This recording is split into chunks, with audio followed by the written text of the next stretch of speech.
মাসুদ রানা সিরিজের গল্প আমি সোহানা পর্ব ৩। প্রথম শ্রেণীর রেস্তোরাঁ মিডনাইট সানে ডিনার সারল ওরা। নক্ষত্ররাজের কক্ষপথ ইত্যাদি বিবেচনা করলে বলল আশরাফ চৌধুরী, আজ যেহেতু বৃহস্পতিবার, সমাজের উচ্চ পদে আসীন কারো কাছ থেকে অপ্রত্যাশিত একটু উপহার পাবার কথা আমার। হাত ঘড়ির উপর চোখ বুলালো সে। দিনটার আয়ু শেষ হয়ে এসেছে, বাকি আছে আর মাত্র ৯০ মিনিট। ইভিনিং স্ট্যান্ডার্ডের রাশিচক্র মিথ্যে হতে পারে না। বিশাল সব সূর্য আমাদের কাছ থেকে অকল্পনীয় দূরত্বে মহাশূন্যে চক্কর দিচ্ছে। খানিকটা কাছাকাছি বেশ অনেকগুলো গ্রহ নিজেদের কক্ষপথ ধরে ঘুরছে। সবগুলো মিলে একযোগে চেষ্টা করছে ঘটনাটা ঘটাবার। সে চেষ্টা যত সূক্ষ্মই হোক, সমাজের উঁচু পদে আসীন কারো কাছ থেকে অপ্রত্যাশিত একটু উপহার পাবো আমি। কিন্তু ঘটনাটা তবু ঘটছে না। টেবিলে কফি ও ব্র্যান্ডি দিয়ে গেল ওয়েটার। সমাজের উঁচু পদে নেই আমি, বলল সোহানা। মিস্টার মার্ভিন লংফেলো আছেন, বলল আশরাফ চৌধুরী। আমি দেখতে পাচ্ছি তার হাতের কাছে এক বাক্স ভালো চুরুটও রয়েছে। হেসে উঠলেন বিএসএস চিফ। বাক্স খুলে চুরুট অফার করলেন আশরাফকে। খাওয়া দাওয়ার পর পরিতৃপ্ত বোধ করছেন তিনি। সোহানার সঙ্গ সবসময় ভালো লাগে তার। আশরাফের সান্নিধ্য তাকে আনন্দ দান করছে। দুজনকে নিমন্ত্রণ করার সময় মনে ক্ষীণ একটু সন্দেহ ছিল তার। ওরা হয়তো নিজেদের নিয়ে এত ব্যস্ত থাকবে যে তার উপস্থিতি টেরই পাবে না। বাস্তবে তেমন কিছু ঘটেনি। আশরাফ আর সোহানার সম্পর্কটা সম্পূর্ণ স্বাভাবিক, দ্বিধাদ্বন্দ্বে আড়ষ্ট নয়। দুজনের কেউই গোপন জটিলতায় ভুগছে না। যদিও স্নেহপরায়ণ শুভানুধ্যায়ী হিসেবে মার্ভিন লংফেলো কামনা করেন সোহানার এমন একজন বয়ফ্রেন্ড থাকা দরকার যাকে নিয়ে ঘর বাঁধার স্বপ্ন দেখবে সে।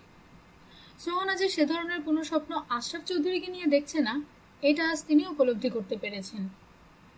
আজ রাতে উজ্জ্বল সবুজ একটা সিল্ক ড্রেস পরেছে সোহানা, স্লিভলেস, সঙ্গে ম্যান্ডারিন কলার। একটি মাত্র অলংকার, একটা ব্রোচ পড়েছে কলারের নিচে। সাদা সোনার ওপর বসানো গাঢ় রঙের নীলা। তার চোখ নীলার চেয়েও গাঢ়, আনন্দে উজ্জ্বল হয়ে আছে। খুবই কম কথা বলছে সোহানা, তবে মন দিয়ে শুনছে। আশরাফ চৌধুরীর হালকা রসিকতা ভালোই লাগছে তার। কিন্তু বললে না তো, কেন তুমি প্লেনে চড়তে পছন্দ করো না? আগের কথার খেই ধরে জিজ্ঞেস করলো সোহানা। ওড়াউড়ির ব্যাপারটা মানুষের জন্য নয়, পাখির জন্য। অলস ভঙ্গিতে অজুহাত দেখালো আশরাফ চৌধুরী। আসল কথাটা বলছো না কেন? প্লেনে চড়তে তুমি ভয় পাও, তাই না? বলল সোহানা। অথচ ভয় পাওয়ার সত্যি কিছু নেই। Flying is statistically very safe, তোমার জানা উচিত। আমি একজন স্ট্যাটিস্টিশিয়ান, তুলনামূলক সেফটি ফ্যাক্টর সম্পর্কে অবশ্যই জানি আমি। মস্কো থেকে লন্ডনে আসার পথে পুরোটা সময় হিসাব কষায় ব্যয় করেছি। দুর্ঘটনায় পড়ার সম্ভাবনা প্রায় শূন্য। কিন্তু আমরা হিথ্রোতে আসার পর যখন সেফটি বেল্ট বাঁধতে বলা হলো, আমাকে বাঁধতে হয়নি। মস্কো থেকে প্লেন টেক অফ করছে যখন, কাজটা তখনই করা হয়ে গেছে। হেসে উঠল সোহানা, তাকালো মার্ভিন লংফেলোর দিকে। আপনার বন্ধু ডক্টর জিমসনের সঙ্গে কখন আমরা দেখা করতে যাব? তার প্লেন যদি সময় মতো পৌঁছে থাকে, এইমাত্র বাড়ি ফিরে এসেছেন তিনি, বললেন মার্ভিন লংফেলো। ২০ মিনিট সময় দেওয়া যাক তাকে। রওনা হবার আগে ফোনে যোগাযোগ করব আমি। কি নিয়ে উদ্বিগ্ন তিনি এখনো আমার তা জানা হয়নি, বলল সোহানা। জায়গাটা যেন কোথায়? প্যাপিরাসের লেখা অনুসারে জায়গাটার নাম মাস। তৃতীয় পিউনিক যুদ্ধের পরপর নিউমিডিয়ায় একজন রোমান শাসক ছিলেন, তার নাম ছিল ডোমিটিয়ান মাস। প্যাপিরাসের লেখাগুলো তারই। কিন্তু রোমানরা নিশ্চয়ই ইনসালাহ পর্যন্ত আসেনি। না, দখল করেনি, বললেন মার্ভিন লংফেলো। তবে বারবারদের অনেক গোষ্ঠীপতিদের সঙ্গে চুক্তি করেছিল তারা। কাজেই ধরে নেওয়া চলে রোমান অফিসাররা ঘন ঘন আসা যাওয়া করত। ডোমিটিয়ান মাস বারবারদের এক রাজকুমারীকে বিয়েও করেন। শহরটা রোমানদের পরিচালনায় বারবারদের দ্বারা তৈরি করা হয়। দীর্ঘদিন মেলামেশা করে রোমানদের অনেক সংস্কৃতি ও আচার অনুষ্ঠান শিখে ফেলে তারা, অন্তত ইতিহাস তাই বলে। ইতিহাস মিথ্যে বলে না, সায় দিল সোহানা। মিলটা এখনো চোখে পড়ে। মরক্কান আর্কিটেকচারের দিকে তাকান। জায়গাটা খুবই ছোট, বললেন মার্ভিন লংফেলো। অ্যাশট্রেতে চুরুটের ছাই ঝাড়লেন। অনেকটা জর্দানের পেট্রোর মতো, আমার ধারণা, তবে আরো ছোট। মাটি ফুঁড়ে প্রাচীন একটা শহর পাওয়া গেছে, ভালো কথা, বলল আশরাফ। আবার গোলমাল বাঁধল কি নিয়ে? ডক্টর জেমসন কোনো আভাস দেননি? না, ফোনে আলাপ করতে চাননি, বললেন বিএসএস চিফ। তবে একটু পরেই আমরা জানতে পারবো। ফোনে শুধু বারবার বলছিলেন কিছু একটা গোলমাল আছে। প্রফেসর ওয়ারস্টনের চিঠিগুলো কেমন যেন, ওগুলো কি যেন গোপন করার চেষ্টা হয়েছে। প্রফেসর ওয়ারস্টনকে কি ব্যাপারে সন্দেহ করেন তিনি, প্রশ্নটা করে আমার উপর রেগে গেলেন। জোর দিয়ে বললেন, ওয়ারস্টন আমার বাল্য বন্ধু, তাকে আমি নিজের মতোই বিশ্বাস করি। অসহায় ভঙ্গিতে কাঁধ ঝাঁকালেন মার্ভিন লংফেলো। মাস হলো দুনিয়ার শেষ প্রান্ত, ওখানে শুধু ওয়ারস্টনের টিম কাজ করছে, লোকাল শ্রমিকরা নেই। তার মানে লেবার প্রবলেমও তো থাকার কথা নয়। আপনি চিঠির কথা বলছিলেন? এক মুহূর্ত পর বলল সোহানা। হ্যাঁ, খোঁড়ার কাজে প্রচুর ব্যয় করেছেন ভিক্টর ক্যানিং। টিমটাকে সেরা ইকুইপমেন্ট দেওয়া হয়েছে। আলজিয়ার্স থেকে প্রতি সপ্তাহে সাপ্লাই নিয়ে যায় একটা প্লেন, চিঠিপত্রও বহন করে। ডক্টর জেমসন নিজে কেন গিয়ে দেখে আসছেন না? জিজ্ঞেস করলো আশরাফ।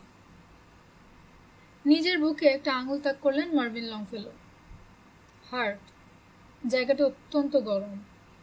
সোহানার দিকে তাকালেন তিনি, চোখে প্রশ্ন। খোঁড়াখুড়ি দেখতে আমার ভালোই লাগবে মনে হয়। আমি কি নিজের চেষ্টায় যাব? Good lord, no. আপনি যদি যেতে রাজি হন, ভিক্টর ক্যানিং এর সঙ্গে কথা বলে ডক্টর জেমসন সব ব্যবস্থা করবেন। আপনি যাতে আলজিয়ার্স থেকে সাপ্লাই প্লেনে চড়তে পারেন। তিনি কি তার উদ্বেগের কথা স্যার ভিক্টর ক্যানিংকে জানিয়েছেন? বলেছেন। হাসেননি ভিক্টর ক্যানিং, মন দিয়ে শুনেছেন, অন্তত শোনার ভান করেছেন। তারপর সান্ত্বনাসূচক কিছু শব্দ উচ্চারণ করেছেন। বন্ধু মহলে একটা কথা অনেক আগে থেকেই রটেছে, ডক্টর জেমসন সব ব্যাপারেই একটু বেশি মাত্রায় উদ্বিগ্ন হয়ে ওঠেন। ঠিক আছে, যাব আমি। বেড়ানোও হবে, প্রফেসর ওয়ারস্টনের সঙ্গে আলাপও করা যাবে।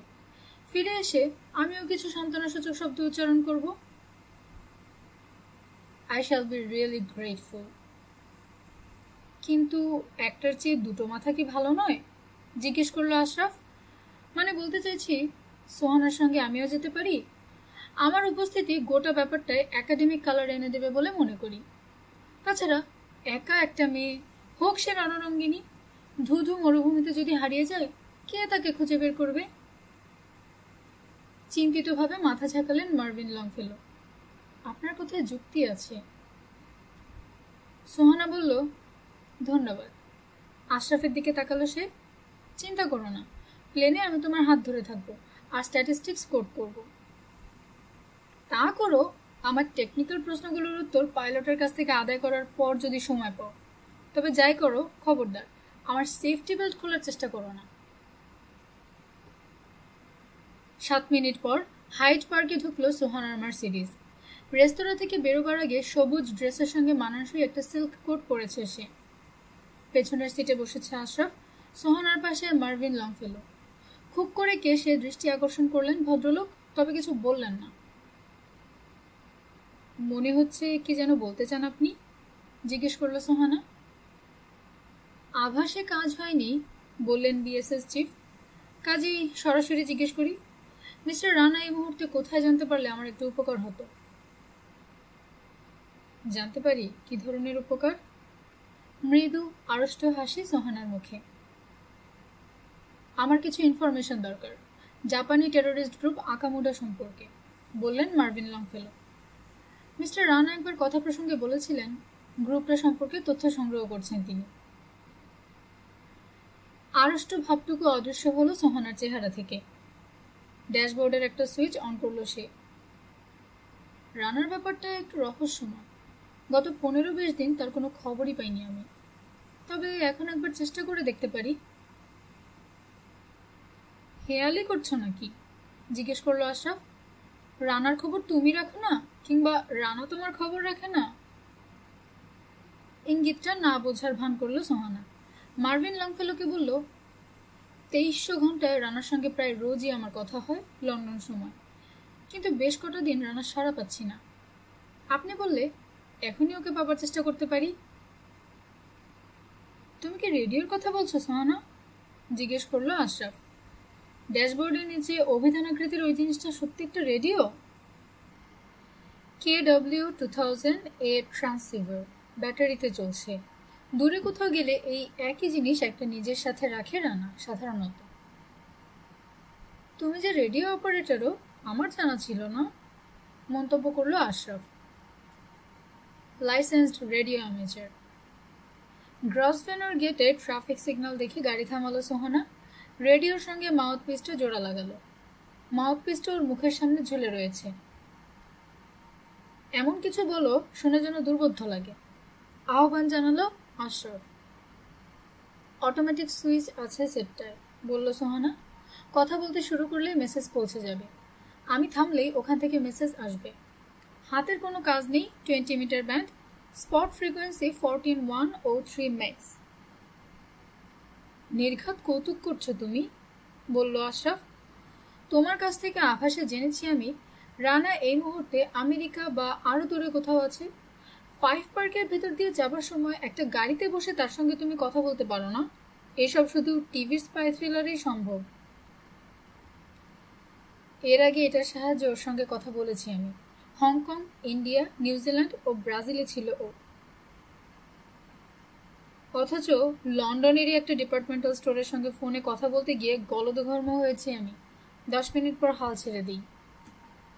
সামনের দিকে ঝুঁকলো আশরাফ। তোমার কথা আমি বিশ্বাস করলাম না। তবু যদি যোগাযোগ হয়, ওকে আমি 2-1টা কটু কথা শোনাতে পারবো। অনুমতি আছে? অনুমতি নেই, কারণ হ্যালো বলতে হলেও লাইসেন্স লাগবে তোমার। আসলে রয়্যাল পার্কে থাকার সময় এই রেডিও চালু করা নিষেধ। যদিও কয়েক মিনিটের মধ্যে পার্ক থেকে বেরিয়ে যাব আমরা। আইনটা অবশ্য তেমন কড়াও নয়। ট্রাফিক লাইট বদলে গেল। মার্সিডিজ ছেড়ে দিল সোহানা। অ্যামেচার ব্যান্ড মনিটর করা হয়। কাঁধের ওপর দিয়ে আশরাফের দিকে ফিরে বললেন মার্ভিন লংফেলো। আইনে আছে, ধর্মীয় প্রচারণা, রাজনীতি ও ব্যক্তিগত কুৎসা প্রচার করা যাবে না। সেক্সও নিষিদ্ধ। শর্টওয়েভের মাধ্যমে সেক্স আমাকে বিপুলভাবে আলোড়িত করবে বলে মনে হয় না, বলল আশরাফ। তবে হঠাৎ যান্ত্রিক গুঞ্জন শুনে চুপ করে গেল সে। পর মুহূর্তে শুনতে পেল মাসুদ রানার ভারী গলা। G3QRO, G3QRO, here is G3QRM/HP calling. How copy? Sohana বলল, G3QRM/HP, here is G3QRO, mobile replying. তোমার গলা স্পষ্ট শুনতে পাচ্ছি। আমার সঙ্গে আশরাফ ও মার্ভিন লংফেলো রয়েছেন। How copy? রানা বলল, গুড অ্যান্ড ক্লিয়ার। আমার সঙ্গে পূর্ণিমা রয়েছে। আয়নায় চোখ পড়তে আশরাফ দেখল সোহানার চেহারা বদলে গেল।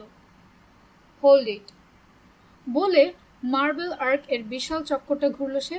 খানিকটা এগিয়ে এসে রাস্তার ধারে মার্সিডিজ দাঁড় করালো, বন্ধ করলো ইঞ্জিন। তারপর মাইকে বলল, তোমার সঙ্গে ও কি অনেকক্ষণ থাকবে?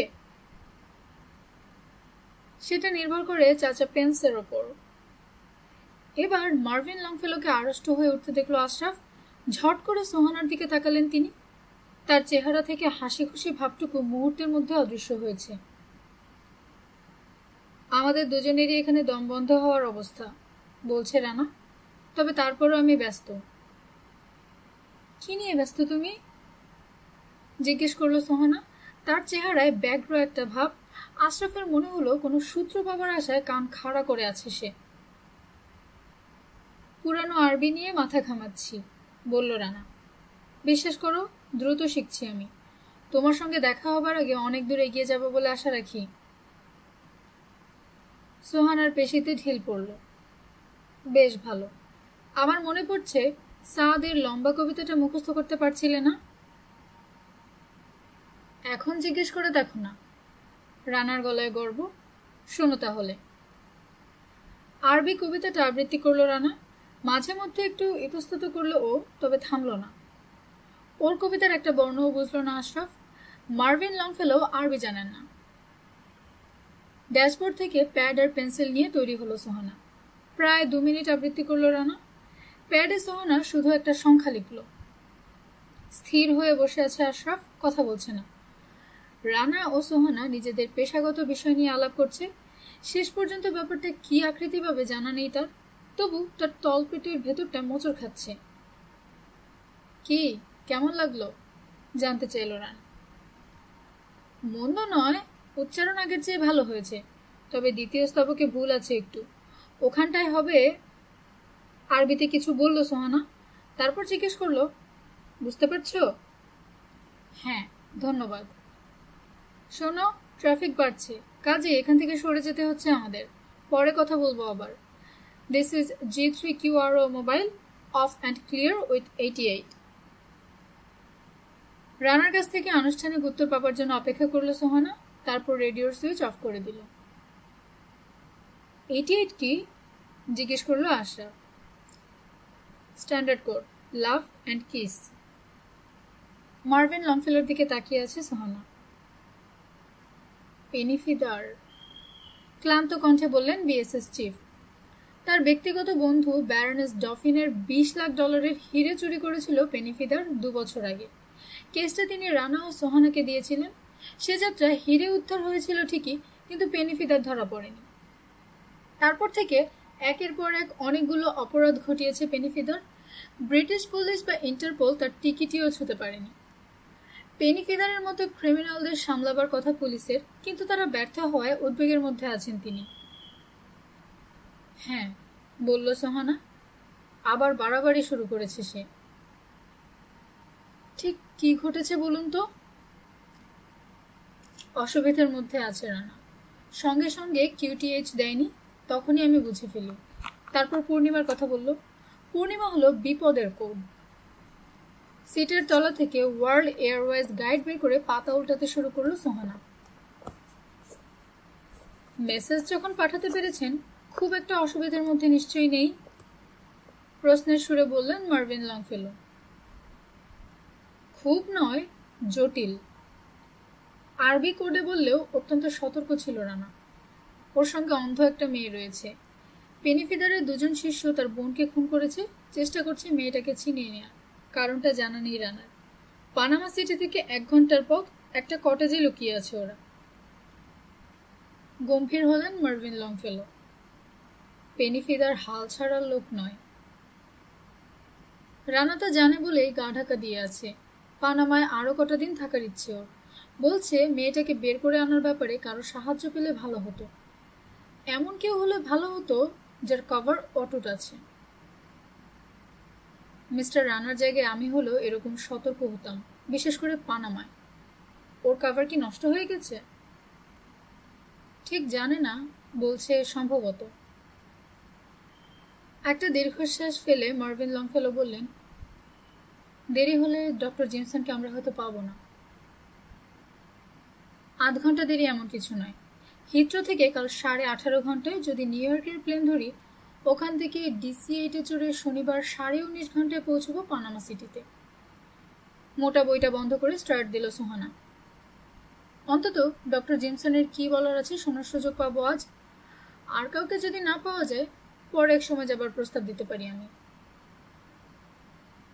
মেয়েটাকে নিয়ে আপনি সরাসরি ইংল্যান্ডে চলে আসবেন জানতে চাইল মার্ভিন লংফেলো। তাই আসবো বলে ভাবছি, এখানে নিরাপদে থাকবে সে। তারপর মানে? পাল্টার প্রশ্ন করল সোহানা।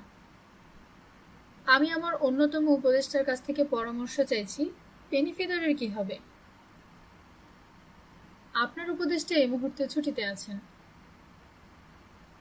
আনঅফিসিয়ালি পরামর্শ চাওয়ার রীতি কি উঠে গেছে? হেসে ফেলল সোহানা। পেনিফিদারের ব্যাপারে সিদ্ধান্ত যদি নিতেই হয়, নেবেন আপনার সিনিয়র উপদেষ্টা মাসুদ রানা। তাও সম্ভবত মেয়েটাকে নিরাপদ জায়গায় আনার পর। শেষ পর্যন্ত আমরা দেখছি একটা অ্যাসাইনমেন্ট পাবো বলে মনে হচ্ছে, মন্তব্য করল আশরাফ। তুমি আবার এর মধ্যে আসছো কিভাবে? আমরা মানে তুমি বা তোমরা? কয়েক সেকেন্ড চুপ করে থাকলো আশরাফ। সামান্য অপমান বোধ করছে সে। সোহানা তাকে অকস্মাৎ দল থেকে বের করে দিয়েছে। দলে থাকার জন্য জেদ ধরবে সে সাহস নেই। পানামা থেকে মেয়েটাকে আনার সময় হয়তো গোলাগুলি হবে। কল্পনার চোখে মারামারি খুনোখুনি দৃশ্য দেখল সে। ঘেমে গেল হাতের তালু। তবু মরিয়া হয়ে নিজের আত্মমর্যাদা রক্ষার চেষ্টায় বলল সে, কিন্তু ভেবে দেখো সোহানা, পানামায় এমন একজনকে দরকার হবে তোমার যার পরিচয় ফাঁস হয়নি। কি ঠিক বলিনি? মুখে যাই বলুক, মনে মনে নিজেকে গালাগাল দিচ্ছে আশরাফ। ছুটি কাটাতে এসে পৈতৃক প্রাণটা হারাতে চাও নাকি হাদারাম? নিজের সিটে ঘুরে বসলেন মার্ভিন লংফেলো। একটা ভুরু কপালে তুলে মৃদু কণ্ঠে বললেন, ওখানে কিন্তু কোনো সেফটি বেল্ট নেই। ভেবেছেন আমি তা জানি না? তাহলে শোনো, ভেতর ডিম আমি একটা। কিন্তু সোহানার যদি এমন একজনকে দরকার হয় যে মেয়েটাকে ছো দিয়ে নিয়ে খিচে দৌড়বে, প্রতিপক্ষের দৃষ্টি অন্যদিকে সরাবার জন্য নিচে যাবে আরেক দিকে, আমার চেয়ে আদর্শ প্রার্থী আর পাবেও?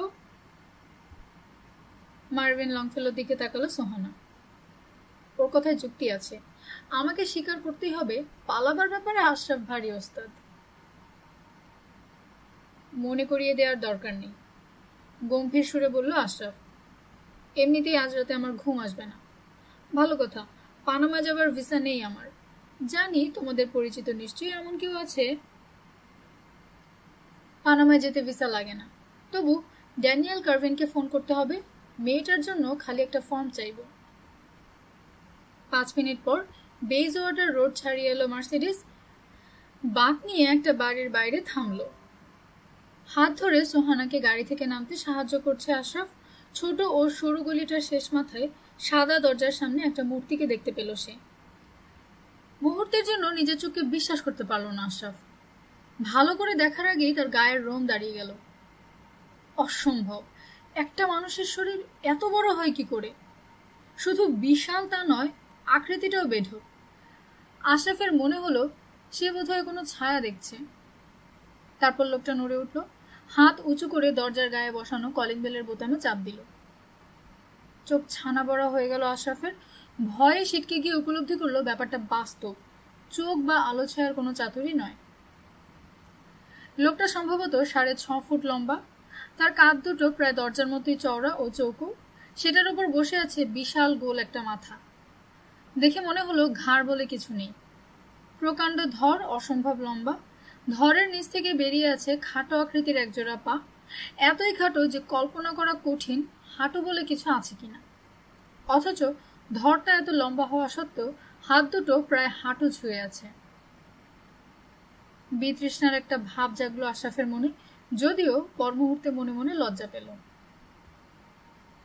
পথ দেখাই, শান্তভাবে বললেন মার্ভিন লংফেলো। সরু গলি ধরে পা বাড়ালেন। সোহানা তার হাত ধরছে না দেখে আশরাফি তার হাত ধরে মার্ভিন লংফেলোর পেছন নিল। দরজার সামনে দাঁড়ানো লোকটা ঘুরল ওদের দিকে। গাঢ় রঙের একটা স্যুট পরে আছে সে। আশরাফের মনে হলো ওটা দিয়ে সোহানার মার্সিডিসটাকে ঢেকে দেওয়া সম্ভব। কোটটা অবশ্য কোথাও ঝুলে নেই। মাথায় প্রচুর চুল, রংটা কালো বলেই মনে হলো। ম্লান চাঁদের মতো লাগলো মুখটাকে। সেটা এত বড় যে মনে হয় কাঁধের ওপর দুটো মুখ জোড়া লাগানো হয়েছে। চোখ, নাক, ঠোঁট ও কান একটার সঙ্গে আরেকটার আকৃতিগত কোনো মিল নেই। সমীরের সঙ্গে মাথাটা একটু কাঁপ করলো লোকটা। মার্ভিন লংফেলোকে বলল, আপনি কি ডক্টর জিমসন স্যার?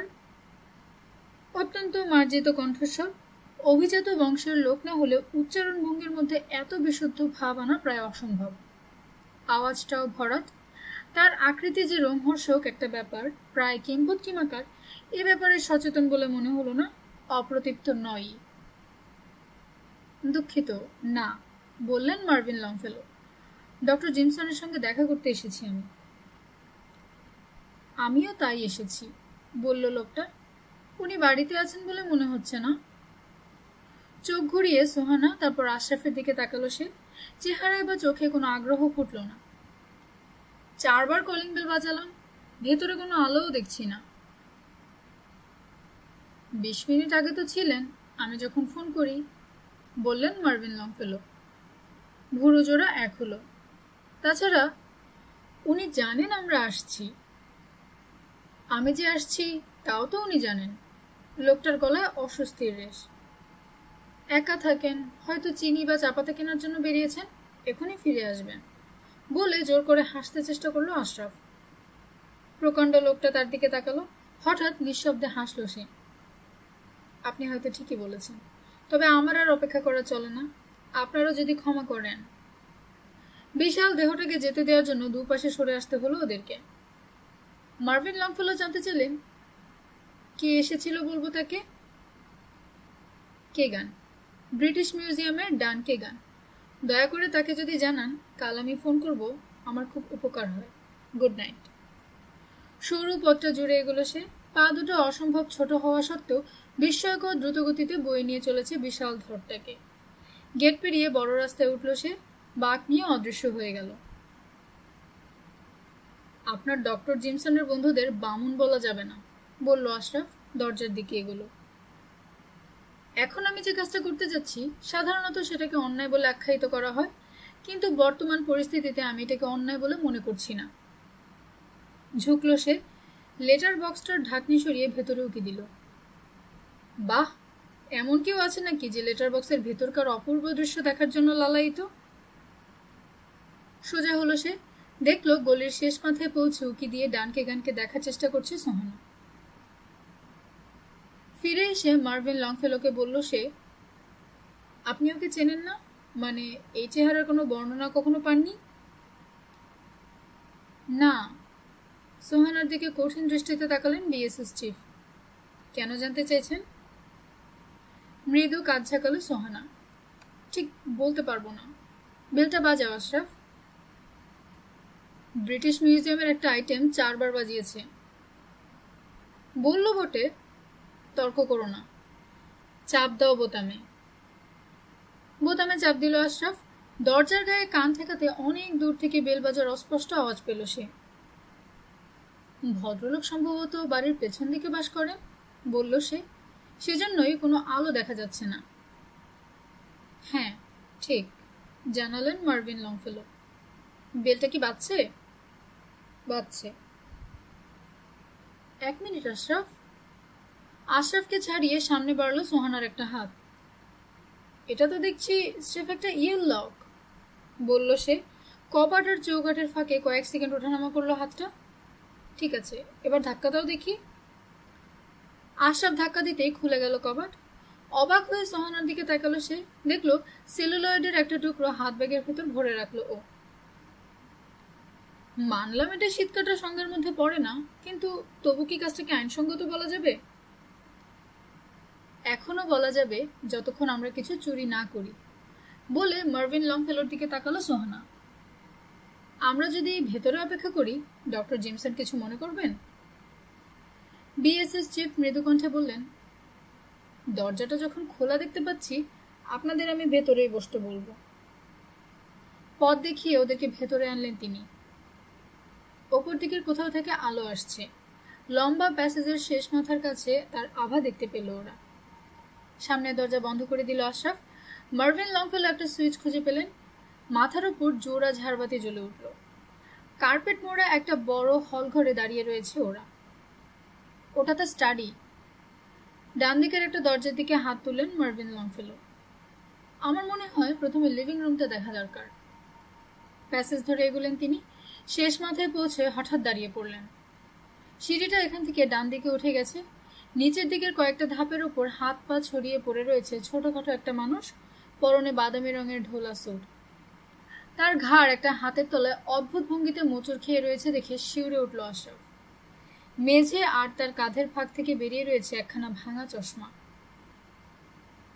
আশরাফের তলপেটের ভেতর ঢেউ উঠল, বমি পেল তার। ইস! ঝুঁকলেন মার্ভিন লংফেলো। একটা হাত সরিয়ে পড়ে থাকা মানুষটার মুখ দেখলেন, তারপর ছেড়ে দিলেন হাতটা। হ্যাঁ, উনি জিমসন, মৃদুকণ্ঠে বললেন তিনি।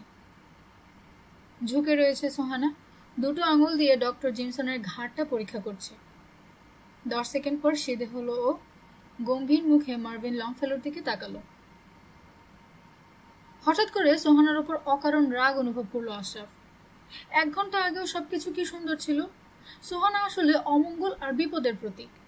যেখানে যাবে অঘটন না ঘটে পারে না। কাল তারা পানামার একটা পাগলাগারদের উদ্দেশ্যে রওনা হবে, তা যেন যথেষ্ট নয়, এই মুহূর্তে পা পিছলে সিঁড়ি থেকে পড়া এক লোকের ক্যারোটিড আর্টারি পরীক্ষা করছো। নিশ্চয়ই তুমি আশা করছো না উনি বেঁচে আছেন, কারো ঘাড় ভাঙলে সে কি আর বাঁচে? ঝাঁজের সঙ্গে জিজ্ঞেস করল সে। নিশ্চিত হওয়া দরকার, নরম সুরে বলল সোহানা। আশরাফের অস্বস্তি আরো বাড়ল। নিজেকে কোন রকম সামলে নিয়ে বলল, দুঃখিত, একটা অস্থিরতা পেয়ে বসেছিল আমাকে। মার্ভিন লংফেলো স্থির দাঁড়িয়ে আছেন, হাত দুটো জ্যাকেটের পকেটে। বন্ধুর দিকে তাকিয়ে আছেন তিনি। চেহারা থেকে শোকের ছায়া লুকানোর কোনো চেষ্টা নেই। অনেকদিন থেকেই জানতাম তার হার্টের অবস্থা ভালো যাচ্ছে না বলে সিঁড়ির দিকে তাকালেন। কিংবা হয়তো স্রেফ পড়ে গেছেন। চিরকালই তাকে আমি অস্থির, নার্ভাস দেখেছি। এগিয়ে এসে মার্ভিন লংফেলোর পাশে দাঁড়ালো সোহানা। প্রৌঢ় ভদ্রলোকের বাহুটা স্পর্শ করলো একবার। আশরাফের মনে পড়ল ডক্টর জেমসন মার্ভিন লংফেলোর বন্ধু ছিলেন। আমাদের বোধহয় কাউকে ফোন করা উচিত, বিড়বিড় করল সে। মুখ তুলে তাকালেন মার্ভিন লংফেলো। এখনই নয়, আপনারা চলে যাবার পর ওদিকটা সামলাবো আমি। সোহানার দিকে ফিরলেন তিনি। অল্প সময়ে অনেক কাজ করতে হবে আপনাকে, গাড়ি নিয়ে স্রেফ সরে যান, এদিকে সব ব্যবস্থা আমি একা সামলাবো।